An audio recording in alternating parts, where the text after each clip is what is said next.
안녕하세요. 금융 큐레이터 CFP 진희입니다. 오늘은 이 달러에 대해서 말씀을 드리고자 하는데요. 이 달러를 거래할 수 있는 달러 통장, 외화 통장이라고 하는데요. 외화 통장과 외화 예금에 대해서 말씀을 드리고자 합니다. 최근에 달러 환율이 1,400원까지 오르면서 많은 분들이 달러 좀 사놓을 걸 하는 후회를 많이 하셨을 것 같아요. 우리가 달러를 사든 부동산을 사든 주식을 사든 싸게 사서 비싸게 팔아야 하는데 다들 비싸졌을 때 관심을 갖게 돼요. 그리고 이제 고점에 물려서 존버를 하게 됩니다. 오늘 달러에 대해서 관심을 가지고 클릭을 하셨으니까 달러에 대해서 조금 알아보고 앞으로는 어떻게 대응을 해야 할지 같이 얘기해보고자 합니다. 먼저 영상 순서에 대해서 말씀을 드릴게요. 첫 번째, 달러를 왜 가지고 있어야 하는지, 그리고 두 번째, 달러 통장을 어떻게 만들어야 하는지, 그리고 세 번째, 은행별 달러 예금 금리,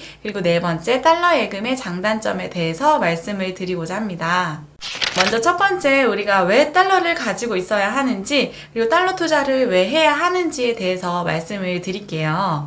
원달러 그래프를 보시면 이렇게 올라와 있는 부분이 세 군데가 보이시죠? 우리가 알고 있는 98년 IMF 위기, 2008년 서브프라임 위기, 그리고 몇 달 전에 달러가 1442원 정도까지 올라갔었어요. 이렇게 위기가 올 때마다 주식시장이 폭락하고 어떤 부동산 가치도 폭락하고 현금 가치도 폭락을 하는데 반대로 안전자산인 달러는 이렇게 올라가게 됩니다.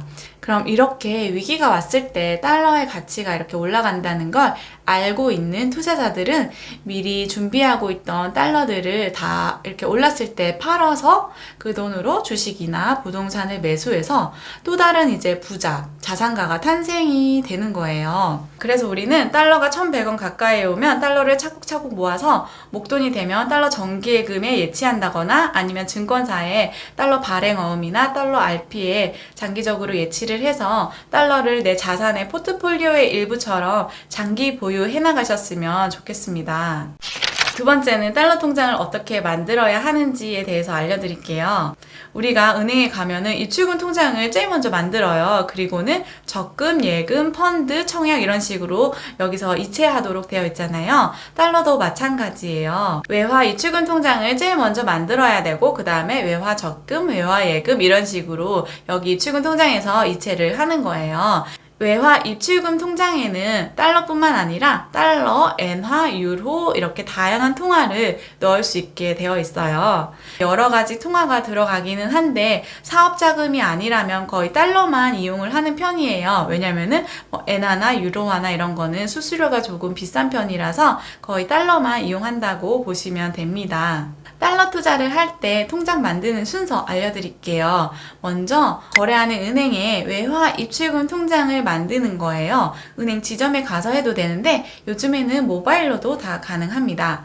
두 번째, 환전을 하는 거예요. 환전 수수료를 아껴야지 수익률을 높일 수가 있거든요. 그래서 무조건 모바일로 환전을 하셔야 됩니다. 요즘에는 은행, 증권사 대부분 90에서 100%까지 우대를 해주니까 본인이 사용하기 편한 곳에서 시작을 하시면 좋을 것 같습니다. 세 번째는 달러를 차곡차곡 쌓아가는 거예요. 입출금 통장으로 쌓아가도 되는데 적금 통장으로 쌓아갈 경우에는 이율도 조금 붙을 수가 있습니다. 이 달러를 살 때는 항상 1,100원에서 1,200원 사이에서 사는 거를 추천을 드립니다. 그리고 네 번째는 달러를 예치하는 건데요. 어느 정도 달러가 500달러, 1000달러 이렇게 모였다면은 은행의 달러 예금이나 아니면 증권사에 달러 RP, 달러 발행어음에 이렇게 예치를 해두는 거예요. 그러면은 이제 이율도 받을 수가 있습니다. 아까 말씀드린 것처럼 외화 입출금 통장을 개설을 했고 그 다음에 외화 적금으로 달러를 차곡차곡 모았어요. 그러면 500달러, 100달러, 1000달러 이렇게 되잖아요. 그러면 이 목돈을 예치를 해야 되잖아요. 그래서 달러 예금에 예치를 해둘 건데 현재 기준으로 달러 예금 금리를 한번 살펴볼게요. 촬영일자 기준으로 2월 23일인데요.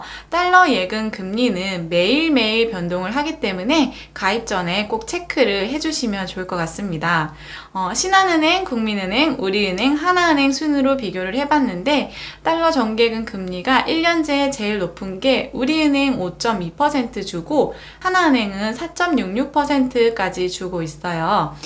현재 달러 예금 금리가 원화 예금 금리보다 조금 더 높거든요.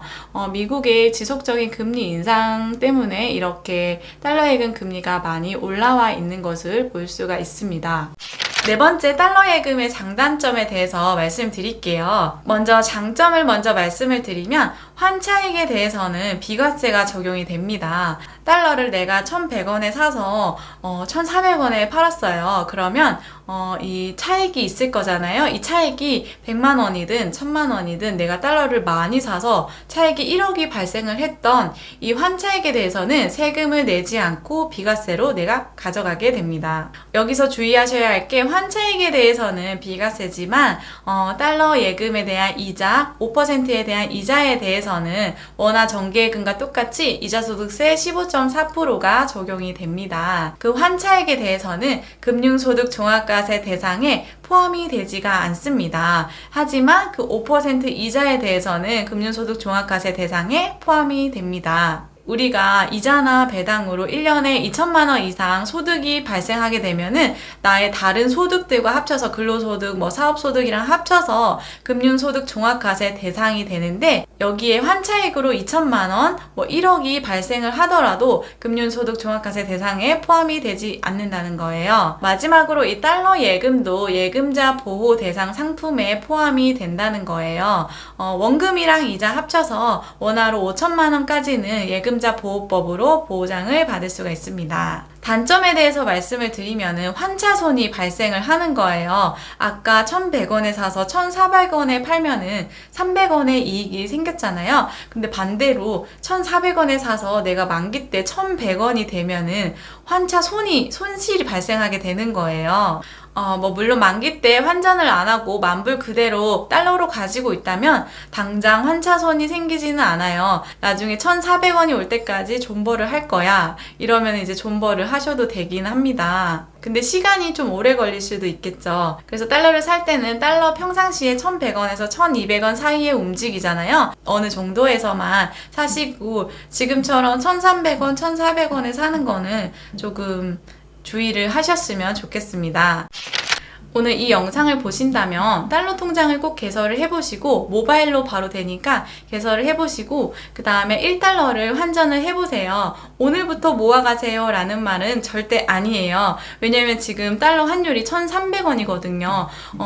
평상시 환율보다 좀 비싼 환율이잖아요. 그래서 오늘은 꼭 1달러만 환전을 해보세요. 1달러를 환전해보신다면은 이 달러에 대해서 관심이 계속 생길 거예요.